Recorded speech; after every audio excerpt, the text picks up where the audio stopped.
Dan yang paling penting, saya mau sampaikan ke semua, dengan bebasnya saya saat ini, saya tentu akan lebih bebas melakukan penuntutan kepada semua pihak yang terlibat dalam pembantaian KM50.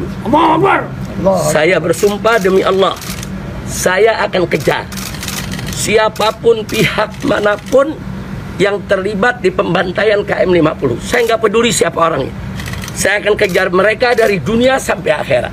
Artinya di dunia ini saya akan kejar mereka dari proses hukum, baik nasional maupun internasional. Dan kita sudah mengirimkan berkas dari beberapa waktu yang lalu, baik itu ke beberapa negara yang peduli kepada soal pelanggaran HAM. Adillah pada kami tak bodoh, meski memang kami tak pandai, tapi kami berjanji akan tetap mengkritik sesuai isi hati. Hei penguasa, ini kami rakyat jelata, engkau ada untuk siapa? Hei penguasa, ini kami rakyat jelata, mau sampaikan semua keluh kesah.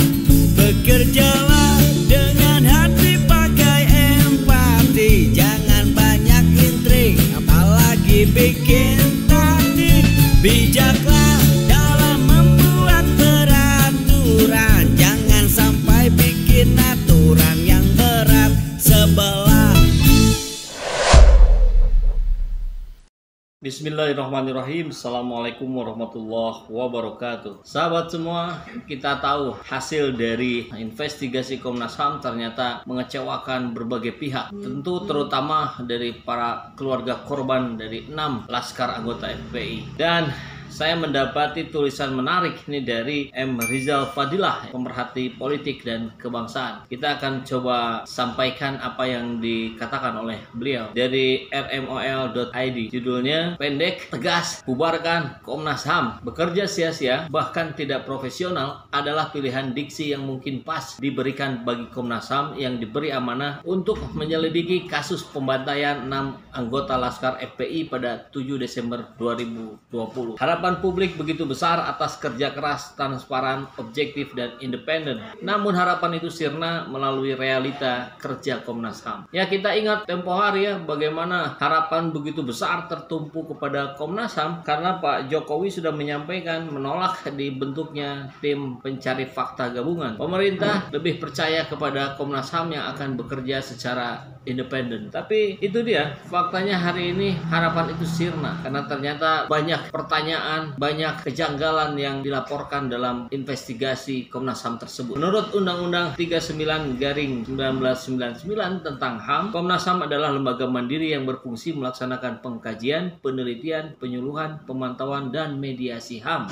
Pasal 89 ayat 3 butir C, dalam hal pemantauan, maka Komnas HAM melakukan penyelidikan dan pemeriksaan terhadap peristiwa yang patut diduga terdapat pelanggaran HAM. Nah ini ya, ada kesalahan mendasar Komnas HAM dalam penyelidikan kasus penembakan 6 anggota Laskar FPI, yaitu pertama, dari peristiwa yang secara dini dipantau publik diduga penembakan bahkan pembantaian yang terjadi adalah extraordinary. Dengan tuntutan keras akan pembentukan TPF independen, maka sesuai Undang-Undang 26/2000 seharusnya Komnas HAM membentuk tim ad hoc yang terdiri dari Komnas HAM dan unsur masyarakat. Ya, itu akan digaungkan oleh berbagai tokoh di masyarakat, namun nampaknya itu tidak didengar oleh pemerintah. Kedua, bahwa hasil penyelidikan dengan kesimpulan terjadinya pelanggaran HAM, Komnas HAM seharusnya mengumumkan kepada publik siapa yang diduga pelanggar HAM tersebut. Mengetahui penembak atau pembantai adalah hal termudah dan layak didapat oleh Komnas HAM dalam kasus ini. Jadi dengan logika pernyataan ini tentu bisa kita tangkap bahwa sebetulnya pelaku penembakan itu kan sudah dengan sendirinya ketahuan. Karena kita tahu kan bagaimana Komnas HAM itu mendapatkan data yang luar biasa banyak. Video saja lebih dari 8.000, bahkan ada yang bilang lebih dari 9.000 ribu, belum kemudian laporan saksi-saksi dan sebagainya. Nah, kita kan tidak mendengar bagaimana itu diolah sehingga menjadi sebuah hasil. Tahu-tahu ada bahan kemudian hasil saja. Nah kan ini yang kemudian dipertanyakan oleh publik. Saya kira publik kan hari ini sudah cerdas. Jadi harusnya pemerintah atau dalam hal ini termasuk juga Komnas HAM itu mestinya menyampaikan dengan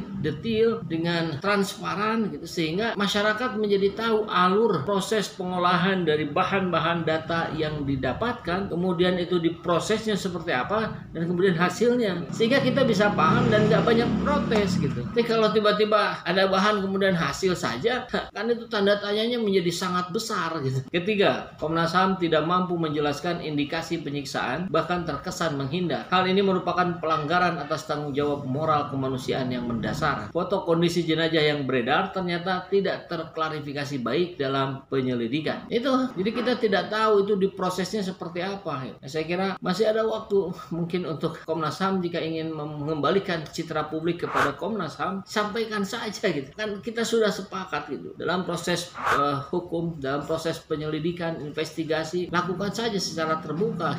Jika tidak terbuka, maka jangan disalahkan juga kalau kemudian publik mempertanyakan dengan tanda tanya yang besar tadi gitu. Keempat, Komnas HAM keliru hanya melaporkan hasil kerja kepada Presiden, sebab pada pelaporan reguler saja dilakukan kepada DPR dan Presiden dengan tembusan Mahkamah Agung pasal 97 Undang-Undang HAM. Apalagi pelaporan khusus. Komnas HAM itu bekerja bukan atas perintah dan bertanggung jawab kepada Presiden. Ya ini lembaga independen. Tapi kemudian sejak awal disampaikan oleh Komnas HAM sendiri kan bahwa nanti kami akan melaporkan hasilnya kepada Presiden. Nah ini kan nampak seperti yang hierarkinya begitu gitu. Atasannya Komnas HAM adalah Presiden. Padahal kan tidak begitu gitu. Mengingat kegagalan kerja Komnas HAM dalam kasus penyelidikannya, apalagi mengganggu asas dasar kemandiriannya, maka layak jika Komnas HAM dengan anggota yang kini menjabat patut untuk mendapat sanksi. Pemberhentian adalah konsekuensi. Pimpinan dan tim penyelidik kasus penembakan atau pembantaian bertanggung jawab atas kegagalan. Ya, tapi kan memang persoalannya mereka, para pejabat terasnya Komnas HAM, tentu merasa itu bukan sebuah kegagalan. Keberhasilan dan kegagalannya menjadi multi interpretatif, ya bisa dianggap gagal, bisa dianggap sukses, tergantung sudut pandang yang mana yang dipakai. Mereka saya kira akan dengan mudah untuk mengelak. Pemberhentian dari keanggotaan Komnas HAM ini sesuai dengan ketentuan pasal 85 Undang-Undang HAM yang membuka pintu pemberhentian atas dasar mencemarkan martabat dan reputasi dan atau mengurangi kemandirian dan kredibilitas dalam Komnas HAM. Apalagi alasannya begini, pakai pasal 82, tambah mereka bertahan lah, pasti mereka juga nggak mau. Mereka juga pasti akan mempertanyakan di sebelah mana mencemarkannya, ini dilakukan sudah benar. Kecuali memang kita dorong terus bahwa ini tidak ada konklusi yang sesuai dengan proses yang dilakukan. Prosesnya dulu informasikan, maka nanti kita rakyat bersama-sama akan tahu bahwa Komnas HAM bekerja dengan sesuai prosedur atau tidak. Kesalahan sebagaimana dimaksud pasal 85 bila dilakukan secara kolektif dan sistematis, maka Komnas HAM yang semestinya menjadi pelindung dan pembela HAM justru menjadi bagian dari pengaburan dan pelanggaran HAM itu sendiri. Nah ini yang paling dikhawatirkan. Orang-orang yang bergerak dalam penegakan HAM justru mengabaikan konsep HAM-nya itu sendiri. Dan itu yang jelas-jelas terberat kalau memang betul bahwa Komnas HAM tidak melakukannya secara transparan, tidak memprosesnya sesuai prosedur. Jika kerja Komnas HAM memang dinilai sudah tidak efektif, mandul, dan tidak berwibawa dalam langkah hukum lanjutannya, maka sebaiknya Komnas HAM dibubarkan saja. M. Rizal Fadilah, pemerhati politik dan kebangsaan. Saya kira menarik catatan ini ya untuk kemudian didengar dan dihayati untuk menjadi ruang-ruang evaluasi untuk dimasuki para pejabat dari Komnas HAM. Tentu ada hak jawab juga ya. Nanti kita lihat apakah yang disampaikan dari Komnas HAM itu sendiri atas pernyataan-pernyataan yang semacam Bang Rizal ini sampaikan. Ini kan bukan dari Bang Rizal saja, dari banyak pihak. Dan di berita yang lain memang sudah ada nih. Kita coba simak ya klarifikasi dari Komnas HAM. Tapi yang ini terkait dengan kubunya Amin Rais yang membentuk TP3. Nanti kita uraikan di video yang lain. Apa TP3 itu? Di sini judulnya Jawab Kelompok Amin Rais Komnas HAM _2. Kami bekerja transparan berdasarkan fakta. Kita simak apa yang dia sampaikan. Ya, jadi Komnas HAM memastikan telah bekerja secara transparan dalam mengungkap fakta di balik peristiwa yang terjadi di kilometer 50. Ini ditegaskan oleh Wakil Komnas HAM Amiruddin Al-Rahab untuk menjawab sejumlah pihak yang tidak puas dengan hasil investigasi Komnas HAM. Kami bekerja transparan berdasarkan fakta-fakta. Jika ada yang tidak puas, itu wajar saja dalam era keterbatasan keterbukaan ini. Di era keterbukaan ini kritik kan boleh saja. Wajib Pak, bukannya boleh ya. Di era kini kritik itu wajib ada. Kalau tidak ada kritik, maka demokrasi menjadi mandul. Maka penegakan hukum menjadi tidak terjaga dengan baik. Karena kritik itu obat untuk menjaga kita dari kelalaian, dari kehilafan, dan dari kesengajaan yang direncanakan. Nah, jadi responnya segitu saja gitu. Kan ini hanya klaim. Yang perlu kita dengar adalah pembuktiannya. Apa bukti transparannya? Paparkan data-datanya. Diprosesnya seperti apa? Menggunakan metode apa? Melibatkan siapa saja? Kenapa hasilnya menjadi seperti itu? Kan begitu. Ya kalau sekedar klaim sih semua orang juga bisa saja mengklaim gitu. Kami yang benar, kami yang benar. Tapi kalau tidak dipaparkan, kami bekerja berdasarkan fakta. Ya tunjukkan faktanya mana gitu. Dibuat mudah sajalah gitu. Jangan diperumit gitu. Ya mudah-mudahan ini didengar ya oleh Komnas HAM dan mau juga mengevaluasi kalau ada kekurangan-kekurangan dan jadikan itu sebagai sebuah perbaikan. Untuk yang mana? Untuk yang sekarang tetap. Saya kira kita masih tunggu juga. Mudah-mudahan bisa ada revisi dari hasil investigasinya atau ada kelanjutannya gitu ya. Karena kalau tidak kan ya itu citra Komnas HAM akan semakin menurun di mata publik.